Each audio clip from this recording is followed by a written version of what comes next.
రాష్ట్రంలో లోక్సభ ఎన్నికల ప్రచారం ముగిసింది. ఎల్లుండి ఉదయం 7 గంటల నుంచి సాయంత్రం 6 గంటల వరకు పోలింగ్ జరగనుంది. ఇప్పటికే రాష్ట్ర వ్యాప్తంగా 144 సెక్షన్ అమల్లోకి వచ్చింది. నలుగురి కంటే ఎక్కువ గుమిగూడితే చర్యలు తప్పవని ఎన్నికల అధికారులు హెచ్చరించారు. మొత్తం 35,809 పోలింగ్ కేంద్రాల్లో నిఘా కట్టుదిట్టం చేశారు. నాన్ లోకల్స్ వెంటనే నియోజకవర్గాలను వీడాలని ఆదేశించింది ఈసీ. రైట్గా దీనిపై డీటెయిల్స్ యాదగిరి అందిస్తారు. యాదగిరి, రాష్ట్ర వ్యాప్తంగా ప్రచారం అయితే ముగిసింది, డీటెయిల్స్ ఏంటి?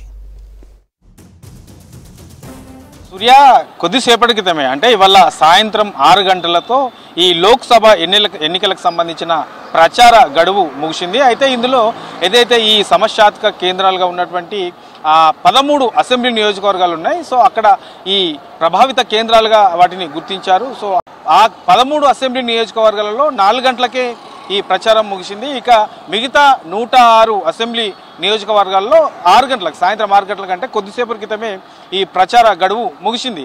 ఇక ఎల్లుండి జరిగే పోలింగ్కి సంబంధించి ఎలక్షన్ కమిషన్ అన్ని ఏర్పాట్లు కూడా చేసింది. దానికి సంబంధించినటువంటి ఈవీఎంస్ రేపటి నుంచే పోలింగ్ కేంద్రాలకు తరలించేందుకు అన్ని ఏర్పాట్లు కూడా చేశారు. అయితే ఈ పోలింగ్ కేంద్రాలకు తరలించే ఈవీఎంలకు సంబంధించి కూడా ఆ వెహికల్స్కి జియో ట్యాగింగ్ అందుబాటులో ఉంచి ఎక్కడి నుంచి మూవ్ అవుతుంది ఆ వెహికల్, ఎక్కడి నుంచి ఎప్పుడు స్టార్ట్ అయింది, ఎన్ని గంటలకు ఆ ఏరియాకు వెళ్తుంది అనే దీనిపైన పూర్తి స్థాయిలో దీని మీద అబ్జర్వేషన్ పెడతామని చెప్పేసి ఎలక్షన్ కమిషన్ చెప్పింది.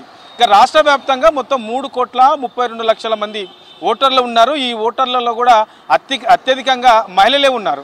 దీనికి సంబంధించి మొత్తం 35,809 పోలింగ్ కేంద్రాలు, రాష్ట్ర వ్యాప్తంగా పోలింగ్ కేంద్రాలను ఏర్పాటు చేశారు. ఇందులో 12,000 పోలింగ్ కేంద్రాలు సమస్యాత్మకమైనటువంటి పోలింగ్ కేంద్రాలుగా గుర్తించారు. దానికి సంబంధించి ఆ 12,000 పోలింగ్ కేంద్రాల్లో ప్రత్యేకంగా నిఘా ఉంటుంది.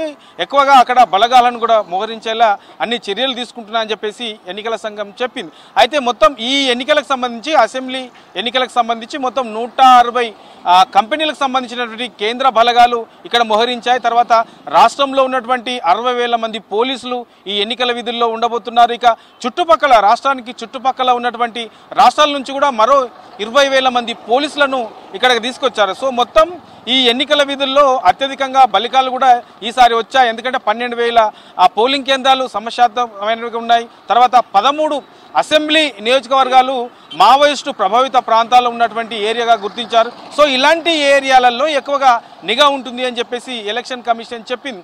ఇక ఇవాళ సాయంత్రం తర్వాత ఏదైతే ఈ మద్యం పంపిణీ కానీ, డబ్బుల పంపిణీ కానీ, లేదంటే వస్తువుల రూపంలో పంపిణీ అనేది ఈ 48 గంటల్లో కొంత ఎక్కువగా చేసే అవకాశం ఉంటుంది. అలాంటి దాన్ని కట్టుదిట్టం చేసే విధంగా నిఘా అనేది ఎక్కువగా పెట్టాము. ఈ 48 గంటలు పూర్తి స్థాయిలో ఈ బలగాల నిఘాతోని ఎలక్షన్ కమిషన్ ఉంటుంది. దానికి సంబంధించి ప్రత్యేకంగా అబ్జర్వర్లను కూడా నియమించారు కాబట్టి సో ఎక్కడ కూడా ఈ మద్యం పంపిణీ, తర్వాత ఈ డబ్బుల పంపిణీ అనేది ప్రభావితం ఎక్కువగా చూపించే విధంగా ఉండకుండా వాటిని కట్టుదిట్టం చేసే విధంగా జాగ్రత్తలు తీసుకుంటున్నామని చెప్పేసి ఎన్నికల సంఘం చెప్పింది. అయితే ఇక ఎలక్షన్ విషయానికి వస్తే మనకు ఎల్లుండి జరిగే ఎలక్షన్కి ఉదయం 7 గంటలకు ఈ పోలింగ్ అనేది ప్రారంభం కాబోతుంది, 6 గంటలకు ముగుస్తుంది. అయితే వాస్తవానికి ముందుగా నిర్ణయించిన డేటా అయితే 5 గంటల వరకే, సాయంత్రం 5 గంటల వరకే ఈ పోలింగ్ టైం ఉండే. కానీ ఈ ఎండలు ఎక్కువగా ఉండడం కారణంగా ఈ మధ్యాహ్నం టైంలో ఎక్కువగా ఓటర్లు రారు కాబట్టి దాన్ని అన్ని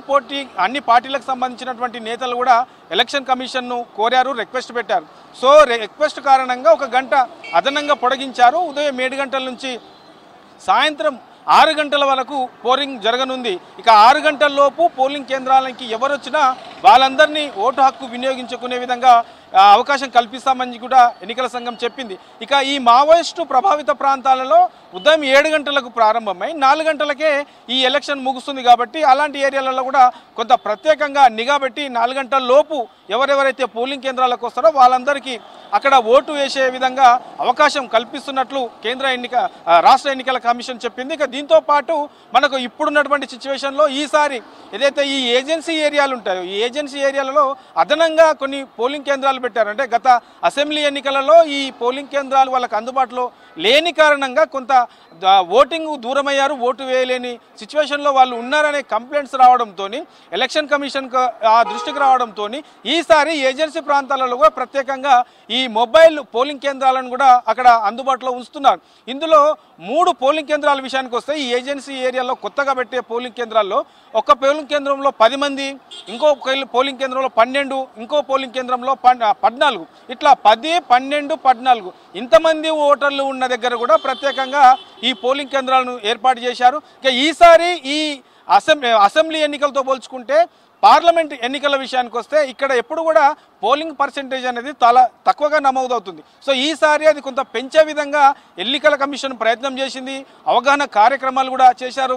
తర్వాత యువత ఓటర్లు అనేది ఎక్కువగా ఉన్నది. సో అట్లాంటి వారిపైన అవగాహన కల్పించి పోలింగ్ శాతం పెంచే విధంగా అయితే ప్రయత్నం చేశారు. చూడాలి మరి ఈసారి పోలింగ్ శాతం పెరుగుతుందా లేదా తగ్గుతుందా అనేది ఈ పోలింగ్ తర్వాత తెలిసే అవకాశం ఉంటుంది. ఇక ఈ 48 అవర్స్ ఆల్రెడీ ఎన్నికల ప్రచార గడువు ముగిసింది కాబట్టి నాన్ లోకల్కి సంబంధించి ఎవరైనా ఆ నియోజకవర్గాలలో ఉంటే వాళ్ళందరూ వెళ్ళిపోవాలి. అక్కడ ఎవరున్నా వాళ్ళపైన చర్యలు తీసుకుంటామని చెప్పేసి ఎన్నికల సంఘం చెప్పింది. ఇక దీంతో పాటు ఇప్పటికి చాలామంది కూడా ఈ ప్రచారం విషయంలో టైం అయిపోయిన తర్వాత కూడా చాలామంది ఈ ప్రచారాలు చేసే వాళ్ళు ఉంటారు. తర్వాత ఈ సౌండ్ బాక్సులు పెట్టి ప్రచారం చేసే వాళ్ళు ఉంటారు. సో అలాంటి వాటిపైన కూడా ప్రత్యేకంగా నిఘా పెట్టి ఒకవేళ ఈ నిబంధనలు ఎన్నికల నిబంధనలు ఏవైతే ఉన్నాయో ఆ నిబంధనలు కనుక వాళ్ళు అతిక్రమిస్తే వాళ్ళపైన చట్టపరమైనటువంటి చర్యలు తీసుకుంటామని చెప్పేసి కూడా ఎన్నికల సంఘం చెప్పింది. ఇక 13న పోలింగ్ రోజున ఇదైతే ఈ హాలిడే ప్రకటించింది. హాలిడే రోజు కూడా చాలామంది కొన్ని ప్రైవేట్ కంపెనీలకు సంబంధించి హాలిడే ఇవ్వట్లేదు అని చెప్పేసి ఎన్నికల సంఘానికి కూడా ఫిర్యాదులు వచ్చాయి. అలాంటి కంపెనీలు కూడా ఏవైనా 13th రోజు హాలిడే కనుక ఇవ్వకపోతే అలాంటి సంస్థకు సంబంధించిన యాజమాన్యాలమైన కూడా చర్యలు తీసుకుంటామని చెప్పేసి ఎన్నికల సంఘం చెప్పింది. ఇక ఓవరాల్గా చూస్తే ఈసారి ఈ పార్లమెంట్ ఎన్నికలకు సంబంధించి ఎలాంటి ఇబ్బందులు రాకుండా ఎలాంటి సమస్యలు తలెత్తకుండా ప్రశాంతంగా నిర్వహించే విధంగా అన్ని చర్యలు తీసుకుంటామని చెప్పారు. అయితే గతంతో పోల్స్తే ఈసారి మనకు ఎండలు అనేవి చాలా మండుతున్నాయి. సో రోజు రోజుకు బాగా పెరుగుతున్నాయి. సో దీన్ని దృష్టిలో పెట్టుకొని పోలింగ్ కేంద్రాల్లో తప్పనిసరిగా సో ఫ్యాన్లు ఉండాలి, అక్కడ పవర్ అనేది పోకుండా చూసుకోవాలి.